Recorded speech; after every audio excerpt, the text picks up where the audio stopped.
ಶುಭಂ ಕುರುತ್ವಂ ಕಲ್ಯಾಣಂ ಆರೋಗ್ಯಂ ಧನ ಸಂಪದಃ ಶತ್ರುಬುದ್ಧಿ ವಿನಾಶಾಯ ದೀಪಜ್ಯೋತಿ ನಮೋಸ್ತುತೆ.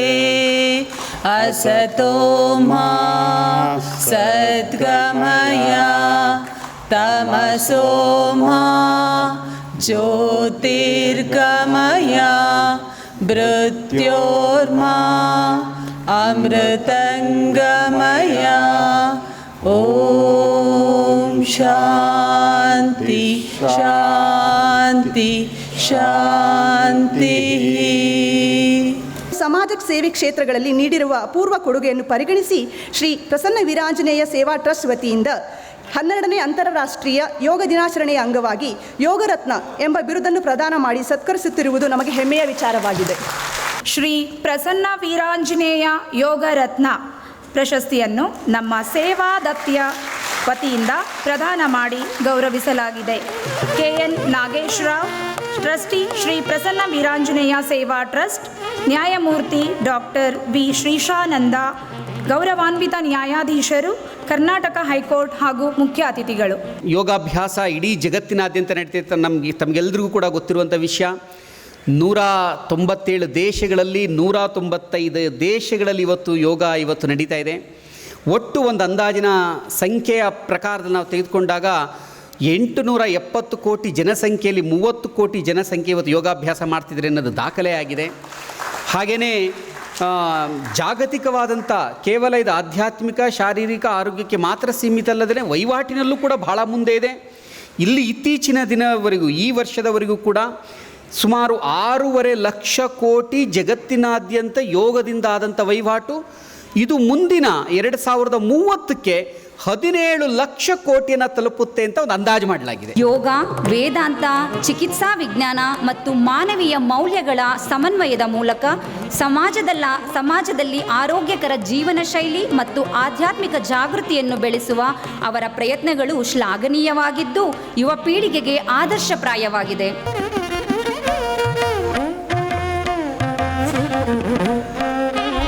ಒಬ್ಬ ಸಾಧಕ ತನ್ನ ಯಾವುದೇ ಗುರಿಯನ್ನು ತಲುಪಲಿಕ್ಕೆ ಬೇಕಾಗಿರತಕ್ಕಂತಹ ಒಂದು ಕೋರ್ಸ್ ಆಫ್ ಡಿಸಿಪ್ಲಿನ್, ಒಂದು ಶಿಸ್ತು. ಪ್ರತಿಯೊಬ್ಬ ವ್ಯಕ್ತಿ ಹುಟ್ಟಿದ ಮೇಲೆ ಅವನಿಗೊಂದು ಗುರಿ ಇರುತ್ತೆ. ಆ ಗುರಿಯನ್ನು ತಲುಪಬೇಕಂದ್ರೆ ಶಿಸ್ತು ಬೇಕೇ ಬೇಕು. ಯಾವುದೇ ಗುರಿ ಆಗಿರಲಿ, ಧರ್ಮ ಅರ್ಥ ಕಾಮ ಮೋಕ್ಷ ಯಾವುದೇ ನಮ್ಮ ಗುರಿಗಳಾಗಿರಲಿ, ಆ ಗುರಿಗಳು ತಲುಪಬೇಕಂದ್ರೆ ಕೋರ್ಸ್ ಆಫ್ ಡಿಸಿಪ್ಲಿನ್ ಬೇಕು. ಪತಂಜಲಿ ಹೇಳೋದು ಹಾಗೆ, ಯಾವುದೇ ಆಚಾರ್ಯರು ಹೇಳೋದು ಹಾಗೆ, ನನ್ನ ಅತ್ಯುನ್ನತ ಗುರಿಯನ್ನು ತಲುಪಬೇಕು, ಅದೇ ಯೋಗದ ಒಂದು ಸಾಧನ ಅಂತ. ಸೊ ನಾನೊಬ್ಬ ಇದ್ದೀನಿ, ಎಲ್ಲರೂ ಇದ್ದೀರಿ, ಎಷ್ಟೊಂದು ಜನ ಇದ್ದೀವಿ, ಎಲ್ಲರೂ ಸಾಧಕರೇ. ನಾವೆಲ್ಲ ಏನೋ ಒಂದು ಸಾಧಿಸಲಿಕ್ಕೆ ಒಂದು ಗುರಿಯನ್ನು ಇಟ್ಕೊಂಡಿದ್ದೀವಿ. ಆ ಗುರಿ ತಲುಪೋದು ಗುರಿ ಅಷ್ಟೊಂದು ಈಸಿ ಅಲ್ಲ. ಆ ಗುರಿ ಎಲ್ಲಿದೆ ಅಂತ ನಮಗೆ ಗೊತ್ತಿಲ್ಲ. ಆ ಗುರಿಯನ್ನು ತೋರಿಸುವಂಥ ಗುರು ಬೇಕು. ಗುರು ತೋರಿಸಿದರೂ ಸಹ ಆ ದಾರಿಯಲ್ಲಿ ಹೋಗುವಾಗ ಎಷ್ಟೊಂದು ಅಡಚಣೆಗಳು ನಮಗೆ ಬರ್ತವೆ. ವ್ಯಾಧಿ, ಸ್ಥಾನ, ಸಂಶಯ, ಪ್ರಮಾದ, ಆಲಸ್ಯ, ವಿರತಿ, ಭ್ರಾಂತಿ, ದರ್ಶನ ಅಂತ ಪತಂಜಲಿ ಯೋಗ ಸೂತ್ರದಲ್ಲಿ ಅಡಚಣೆಗಳನ್ನು ವಿವರಿಸ್ತಾರೆ. ಅದರಿಂದ ಆಗುವಂತಹ ಸಿಂಪ್ಟಮ್ಸನ್ನು ವಿವರಿಸ್ತಾರೆ. ಈ ಅಡಚಣೆಗಳಿಟ್ಕೊಂಡು ನಾವು ಯಾವ ಗುರಿಯನ್ನು ತಲುಪಲಿಕ್ಕೆ ಸಾಧ್ಯ? ಡಾಕ್ಟರ್ ಶುಭಾ ವೆಂಕಟೇಶ ಅಯ್ಯಂಗಾರ್, ವಿದ್ಯಾ ದದಾತಿ ವಿನಯಂ ವಿನಯಾದ್ಯಾತ ಪಾತ್ರತಾಂ. ವಿದ್ಯಾ ದದಾತಿ ವಿನಯಂ ವಿನಯಾದ್ಯಾತ ಪಾತ್ರತಾಂ. ವಿದ್ಯೆ ಮತ್ತು ಜ್ಞಾನ ವಿನಯವನ್ನು ಕೊಟ್ಟರೆ ವಿನಯ ಯೋಗ್ಯತೆಯನ್ನು ಕೊಡುತ್ತಂತೆ. ಇದಕ್ಕೆ ಅವರು ಅತ್ಯಂತ ಪೂರಕವಾಗಿದ್ದಾರೆ. ವಿದ್ಯಾಸಂಪನ್ನೆ, ವಿಶಿಷ್ಟ ವಿಜ್ಞಾನಿ, ಪದ್ಮಶ್ರೀ ಪುರಸ್ಕೃತೆ ಡಾಕ್ಟರ್ ಶುಭಾ ವೆಂಕಟೇಶ ಅಯ್ಯಂಗಾರ್ ಅವರು ಇವತ್ತು ನಮ್ಮ ಜೊತೆಗಿದ್ದಾರೆ. ಡಾಕ್ಟರ್ ಶುಭಾ ವೆಂಕಟೇಶ ಅಯ್ಯಂಗಾರ್ ಅವರು ಭಾರತದಲ್ಲಿ ವಿಜ್ಞಾನ ಮತ್ತು ತಂತ್ರಜ್ಞಾನದ ಪ್ರಗತಿಗೆ 5 ದಶಕಗಳಿಗೂ ಹೆಚ್ಚು ಕಾಲ ಶ್ರಮಿಸಿದ್ದಾರೆ. ಬೆಳೆಯ ಸಿರಿ ಮೊಳಕೆಯಲ್ಲಿ ಎಂಬ ನಾಣ್ಣುಡಿಯಂತೆ ಬಾಲ್ಯದಿಂದಲೂ ಅತ್ಯಂತ ಪ್ರಭಾವವಂತರಾಗಿದ್ದಂಥ ಇವರು BSc ಭೌತಶಾಸ್ತ್ರ ಪ್ರಥಮ ರ್ಯಾಂಕ್ ಮತ್ತು ಚಿನ್ನದ ಪದಕ, ಹಾಗೂ MScಯಲ್ಲಿ ಪ್ರಥಮ ರ್ಯಾಂಕ್ ಮತ್ತು ಚಿನ್ನದ ಪದಕವನ್ನು ಗಳಿಸಿರುತ್ತಾರೆ. Confidence is better then perfection because confidence makes you attack or go through hardships. ಅದು ತುಂಬಾ ಇಂಪಾರ್ಟೆಂಟು. ಸೊ ಎಲ್ಲರೂ ತನ್ನಂಬಿಕೆ ಇಟ್ಕೊಳ್ಳಿ, ದೇಶಕ್ಕಾಗಿ ಕಾಂಟ್ರಿಬ್ಯೂಟ್ ಮಾಡಿ. ಆಮೇಲೆ ಇವಾಗ ಆಫ್ಕೋರ್ಸ್ ಕಾಲ ಚೇಂಜ್ ಆಗಿದೆ. ನೀವೆಲ್ಲ ಈವನ್ ಹೆಣ್ಮಕ್ಳೂ ತಂದೆ ತಾಯಿಗಳನ್ನ ನೋಡ್ಕೋಬೋದು. ದಯವಿಟ್ಟು ನಿಮ್ಮ ತಂದೆ ತಾಯಿಗಳು ನೋಡ್ಕೊಳ್ಳಿ. ಇವಾಗಂತೂ ಟ್ರೆಂಡ್ ಏನಾಗಿದೆ ಅಂದರೆ ಎಲ್ಲರೂ ವಯಸ್ಸಾದ್ಮೇಲೆ ಎತ್ಕೊಂಡು ಹೋಗಿ ಅವ್ರನ್ನ ಓಲ್ಡ್ ಏಜ್ ಹೋಮಲ್ಲಿ ಬಿಡೋದು ಅಥವಾ ಸೀನಿಯರ್ ಸಿಟಿಸನ್ಸ್ ಹೋಮಲ್ಲಿ ಬಿಡೋದು ಅಂತ. ಅದನ್ನ ಮಾಡದೆ ಎಲ್ಲರೂ ಇವತ್ತಿನ ದಿನ ನಾವೇನಾದರೂ ಮಾಡಿದ್ದೀವಿ, ಸಾಧಿಸಿದ್ದೀವಿ ಅಥವಾ ಇಲ್ಲಿವರೆಗೂ ಬಂದಿದ್ದೀವಿ ಅಂದರೆ ಅದಕ್ಕೆ ಅವ್ರ ಸ್ಯಾಕ್ರಿಫೈಸೇ ಕಾರಣ.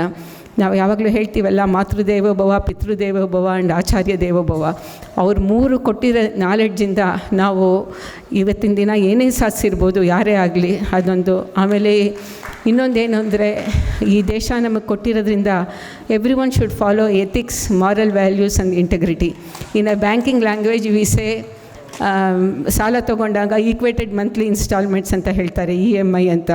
ನಾನು ಅದನ್ನ ಏನು ಹೇಳ್ತೀನಿ ಅಂದರೆ, every moment implementation of ethics, moral values and integrity is the most important thing for each and every person.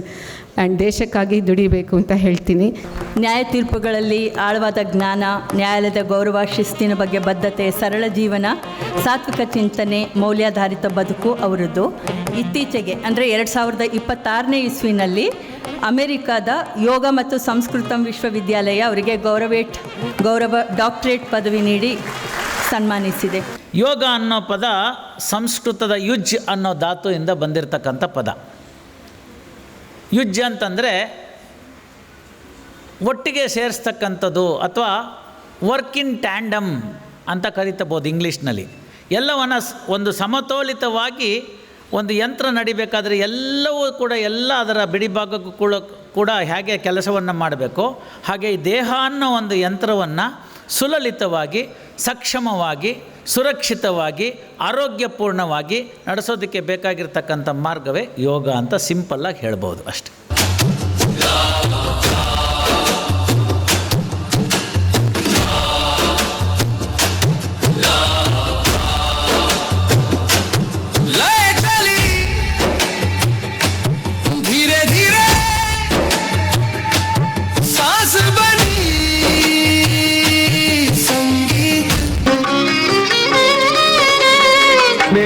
Himachal ಕಾಲಡಿ ಕಡಲು, ಬಂಗಾರದ ನಿಧಿ ತುಂಬಿದೆ ಒಡಲು, ಶ್ರೀಗಂಧದ ಸೌಗಂಧವು ತುಂಬ, ಏನೆಂಬೆನು ನೀ ಸ್ವರ್ಗದ ಬಿಂಬ.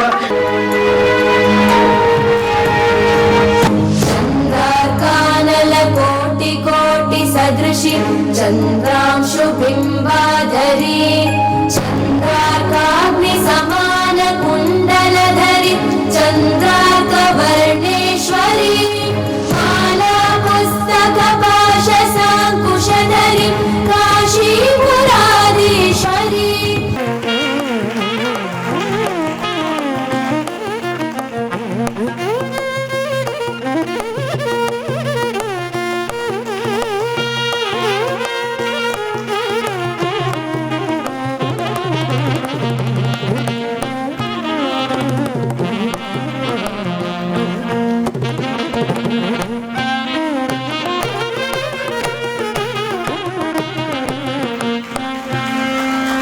ಟ್ರಾವೆಲ್ ಮಾಡ್ತಾನೆ ಇದ್ದೀನಿ, ಮಲಗಿಲ್ಲ, ಏನಿಲ್ಲ. ಕಾರಲ್ಲಿ ಬರೋ ತನಕ ತುಂಬ ಟಯರ್ಡ್ ಆಗಿತ್ತು ನನಗೆ. ಬಟ್ ನಿಮ್ಮನ್ನೆಲ್ಲ ನೋಡಿದ್ಮೇಲೆ ನನಗೆ ಭಾಳ ಎನರ್ಜಿ ಬಂದುಬಿಡ್ತು. ಅದೇ ಮೋಸ್ಟ್ಲಿ ಯೋಗದ ಒಂದು ಮಹಿಮೆ ಅನಿಸುತ್ತೆ. ತಮ್ಮೆಲ್ಲರ ಮುಖದಲ್ಲಿ ಇಷ್ಟೊಂದು ಏನಂತೀವಿ, ಒಂದು ಪಾಸಿಟಿವ್ ಎನರ್ಜಿ ಇರ್ಬೋದು. ತಮ್ಮ ಮುಖದಲ್ಲಿ ಏನೋ ಒಂದು ಸಾಧನೆ ಮಾಡಿದ ಒಂದು ಸಂತೋಷ ನಿಮ್ಮೆಲ್ಲರಿಗೂ ಕಾಣ್ತಾ ಇದೆ. ಆರೋಗ್ಯ ಬಹಳ ಮುಖ್ಯ.